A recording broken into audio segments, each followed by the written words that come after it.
మళ్ళీ 10 లక్షల కోట్లు అప్పు చేయడానికి రావాలా? ఎందుకు రావాలి?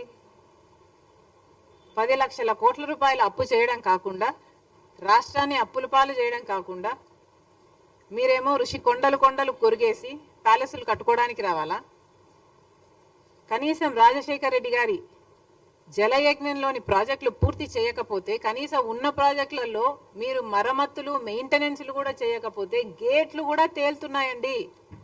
మళ్ళీ ఆ దుస్థితి చూడ్డానికి రావాలా? ఎందుకు రావాలి?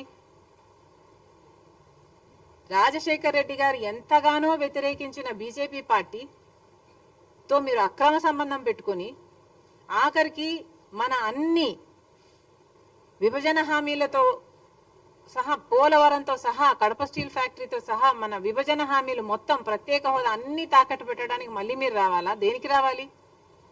పూర్తి మద్యపాన నిషేధం అని చెప్పి మోసం చేయడానికి మళ్ళీ రావాలా? 3,000 కోట్లతో రైతులకి ధర స్థిరీకరణ నిధి అన్నారు ప్రతి సంవత్సరం. 4,000 కోట్లతో పంట నష్టపరిహారానికి పక్కన పెడతాను ప్రతి సంవత్సరం అన్నారు.